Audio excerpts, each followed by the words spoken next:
ទៀតឲ្យប្រជាពលរដ្ឋទូប្រូនេះឲ្យសុខសប្បាយទាំងអស់គ្នាទាំងទូប្រូទាំងតាពាំងក្លឹងទាំងស្អីយើងធ្វើបានជោគជ័យឥឡូវមកធ្វើជោគជ័យនេះអស់គ្នាឲ្យពូសែនជ័យខ្ញុំសុខសប្បាយហើយកុំឲ្យមានឈឺស្កាត់ឲ្យរស់ស៊ីមានបានកុំឲ្យមានលិចអីតទៀតសារទាំងអស់ហ្នឹងនេះលោកតាអីគេអូលោកតាឃ្លាំងមឿនហងតាអើយកូនចៅមកសុំឈូសដីឈូសអីនេះឲ្យប្រជាពលរដ្ឋសុខសប្បាយឲ្យស្រួលជីឲ្យអាអូននេះក៏អរគុណច្រើនដែរឲ្យខ្ញុំរើទាំងអស់គ្នាហ្នឹងអត់មានចង់មកធ្វើយ៉ាងម៉េចទេចង់ធ្វើឲ្យស្អាតនេះវាអត់មានមកទៀតហើយបងប្អូននេះហើយអស់វិធីចុងក្រោយគឺថាត្រូវរកផ្លូវក្នុងម្ដងព្រោះអីដើម្បីឲ្យផ្លូវក្នុងជួយដើម្បីឈូសឆាយកុំឲ្យមានប៉ះពាល់កុំឲ្យថាបំពេញគេព្រោះអីចង់អភិវឌ្ឍឲ្យផ្លូវនេះវាស្អាតវាលែងស្ទះវាលែងលិចឲ្យចង់ដឹងថាយ៉ាងណាទៀតបងប្អូនហើយបានជាអុចធូបលេងកាន់ទាំងបាច់តែម្ដងទៅមើលជាមួយនឹងនាងខ្ញុំទាំងអស់គ្នាហើយមុននឹងទៅមើលបងប្អូនជួយចុច Subscribe ម្នាក់មួយផងណាមានទឹកហូរហើយទាំងអស់គ្នាហ្នឹងហើយឲ្យធ្វើទៅឲ្យបានជោគជ័យកុំឲ្យមានខូចអីខូចអីហើយឲ្យប្រជាពលរដ្ឋទូប្រូនេះឲ្យសុខសប្បាយទាំងអស់គ្នាទាំងទូប្រូទាំងតាពាំងក្លឹងទាំងស្អីយើងធ្វើបានជោគជ័យឥឡូវមកធ្វើជោគជ័យនេះទាំងអស់គ្នាឲ្យពូសែនជ័យខ្ញុំសុខសប្បាយហើយកុំឲ្យមានឈឺស្កាត់ឲ្យរស់ស៊ីមានបានកុំឲ្យមានលិចអីតទៀតឲ្យបងប្រុសនេះបងត្រូវហៅបន្តិចដែលទៅបួសជួបគ្នាសើមិញសើមួយថ្ងៃឥឡូវមកអុយសុំតែប៉ុណ្្នឹងអត់ចង់មកធ្វើអីណាឲ្យគេខឹងធ្វើអីធ្វើយ៉ាងម៉េចឲ្យបានទឹកហូរសបាទាំងអស់គ្នាកុំឲ្យវាមាននេះមើលទៅវាកកិចពេកឥឡូវហ្នឹងចឹងអរគុណច្រើនបងម្ចាស់ផ្ទះ2 3នាក់នេះណាពិសេសអូនប្រុសនេះឯងមុខអញញុំរហូតមកធ្វើមេតបល្អមកហើយចង់ធ្វើតបអត់នេះបងប្អូនហើយខ្លះឃើញមានវីដេអូដែលគាត់ចុះរុះរើអញ្ចឹងណាផ្ទះដែលធ្វើហួសនៅលើផ្លូវតយ៉ាបដូចជាដាក់ប្រភូមិដាក់អីឃើញគាត់វាយចោលឃើញអីមិនមែនថាឃើញគាត់ធ្វើអញ្ចឹងគាត់ចេះតែបំពេញគេទេអត់មានសុំគេអត់មានអីចឹងទេបងប្អូនណានេះគាត់លេងអុចធូបទាំងបាច់ណាមិនមែនចេះតែនេះទេអញ្ចឹងវាថាបោកផ្សំមួយផ្លូវក្នុងដែរមុននឹងធ្វើអីនេះសុំឲ្យរលូនហើយគាត់ក៏ប្រឹងប្រែងដែរបងប្អូនហើយដើម្បីធ្វើឲ្យផ្លូវនេះលែងស្ទះហើយឥឡូវឃើញថាល្អជាងមុនហើយព្រៃមានការរុះរើអញ្ចឹងផ្លូវធំជាងមុនលូក៏លែងស្ទះលែងអីអញ្ចឹងជមើលទៅថ្ងៃមកទៅបានចឹងរហូតគឺផ្លូវយើងវាស្រួលធ្វើដំណើរហើយបងប្អូនហើយដាក់ដោតឡៃនេះណាចុះហ្នឹងដាក់ទៅនេះធូបទាំងបាច់រលែងដល់ឃើញអានេះបានអ្នកគេអុចធូបមើលដាក់ចឹងដាក់ចឹងមកដោតទៅដោតរហូតមួយទៀតទៅយកអីឡើងវឹងទៅ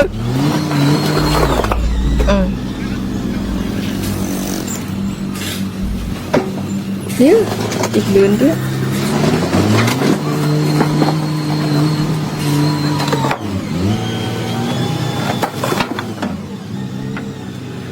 បងចាត់ទេអានេះសូមមកខ្ញុំតិចបងក្រោយឡើងកុំចាក់ចឹងទៀតអានោះវាវាប៉ះពាល់ពីរទី1ស្ទះផ្លូវចរន្តទឹកអត់មានទឹកហូរទេហើយទី2ប៉ះពាល់សណ្ដាប់ធ្នាប់ខ្លាំងមកជួរហ្នឹងគឺកន្លែងនេះខ្លាំងជាងគេ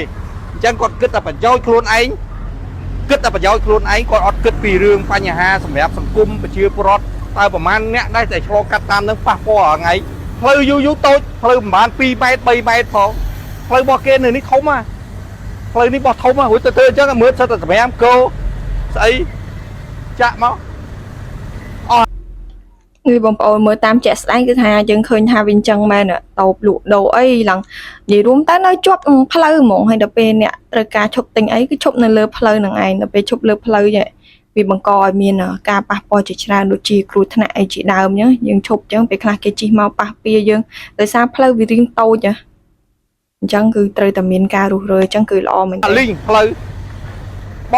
កមកទៀតតទៀត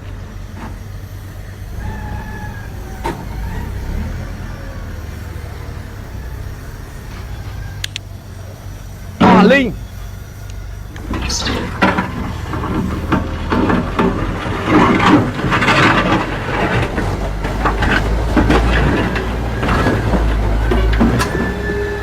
អត់យល់អ្នកស្រុកគាត់លោកធ្វើចឹងពេកដូចវាជ្រុលពេកអានេះក្រោយឡើងឈប់ឲ្យចាក់សាក្រោយឲ្យចាក់ទៅមានចោ ឲ្យវាមានច្អូមានអីទៅដើម្បីទប់ឲ្យទឹកវាហូរដល់ឥឡូវទឹកអីហូរទៅអត់ហូរទេ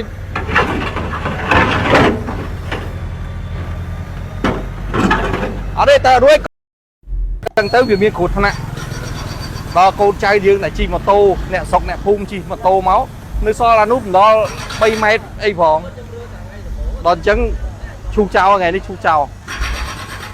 ចេះស្អាតដើម្បីឲ្យវាមើលទៅវាមានស្អាតមុខស្អាតមាត់ផ្លូវទូចមែនតើបងប្អូនមើលផ្លូវទូចមួយហើយ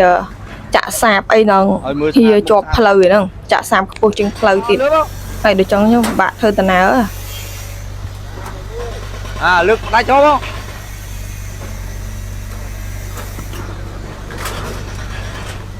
ហើយយកអាញួរទាញគេអានោះទៅនោះទៀតអានេះទាញធុងмяមទៅនោះ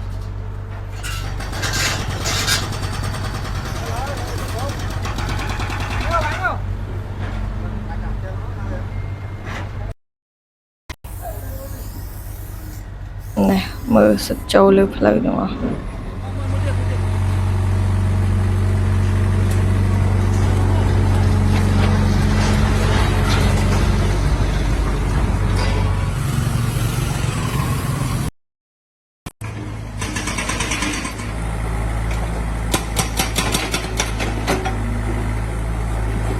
អញ្ចឹងគ្រប់តែកន្លែងហើយអញ្ចឹងមិនអោយផ្លូវនឹងស្ទះមិនឲ្យលូនឹងមិនឲ្យលិចមិនទៅហើយបើផ្លូវនៅសល់ទូចមួយចាក់លើផ្លូវអញ្ចឹងវាតែងតែស្ទះអញ្ចឹងហើយអញ្ចឹងហើយពិបាកធ្វើដំណើរហើយមើលយ៉ាប់ផ្ទះយ៉ាប់តោបលក់ដូររស៊ីអីហ្នឹងគឺជាប់ផ្លូវតែម្ដងតមក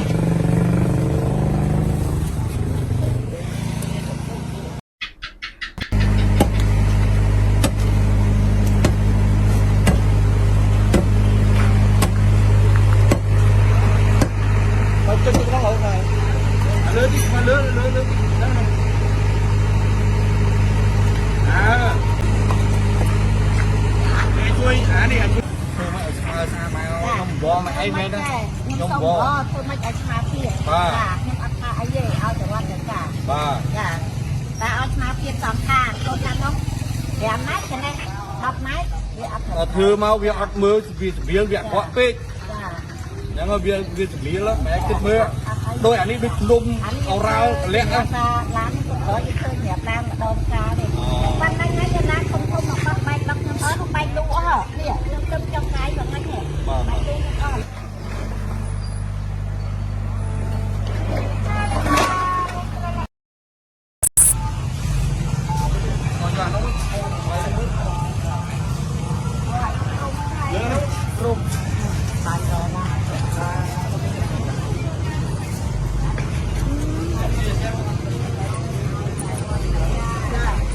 ការដើររៀបចំហ្នឹងហត់ដែរហ្នឹងបងប្អូនហើយស្អុយផងក្តៅផងហើយបើភ្លៀងគឺពិបាកទៀតដោយសារតែត្រូវរើឲ្យតាន់ព្រោះខ្លាចភ្លៀងមកស្ទះទឹកលិចអញ្ចឹង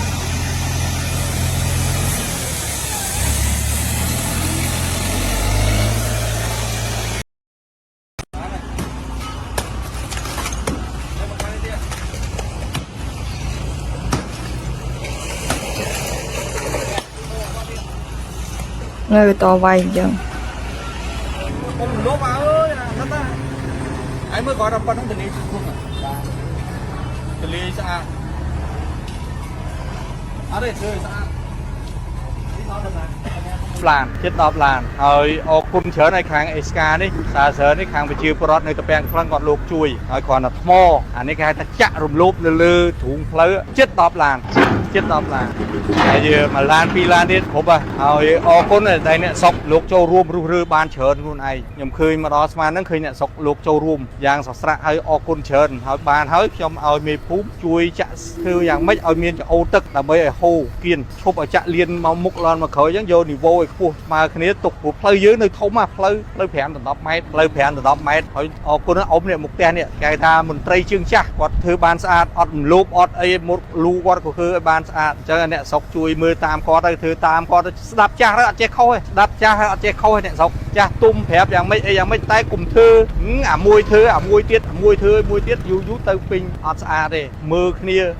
កុំយកអារំលោភលើណាតែប៉ះពាល់ច្រើនគ្រោះថ្នាក់ច្រើនទី1ទឹកទី2ពេលដែលមកលក់ឧទាហរណ៍កុងតឺន័រឬក៏ឡាននេះជ្រុលមកចកោតជ្រុលអីទៅគ្រោះថ្នាក់ខ្លាំងណាស់ប៉ុន្តែអ្នកណាទទួលខុសត្រូវបានមកស្លាប់បាត់បង់ជីវិតចុងក្រោយតែបន្ទោសទៅបន្ទោសមកគុំសុំទទូចយើងទូចតែថាអ្នកស្រុកទាំងអស់ប្រជាពលរដ្ឋនៅពូសែនជ័យខ្ញុំពិសេសនៅទួលបារោយើងនេះសូមមេត្តាឈប់លក់ទៅលើអញ្ចើមផ្លូវលក់ដូរសាងសង់លុយហើយបិទកមោបលូបិទអីសូមមេត្តាឈប់ទៅខ្ញុំជឿថាឈប់ទៅឲ្យស្ដាប់មួយមេភូមិស្រីនេះបងស្រីនេះជាមេភូមិហ្នឹងគាត់នឹងមកគាត់ជួយមើលខុសត្រូវកុំឲ្យចាក់សាពោះទៀត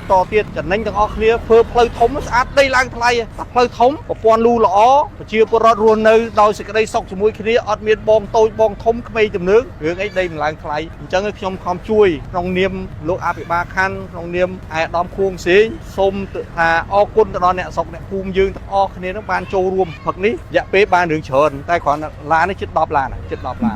នេះគេធ្វើឲ្យយើងល្អទាំងអស់គ្នាតែបងប្អូនហើយអញ្ចឹងយើងគួរតែចូលរួមទៅដូចនិយាយអញ្ចឹងតែធ្វើស្អាតផ្លូវធំផ្លូវលេងស្ទះលេងទឹកលិចគឺ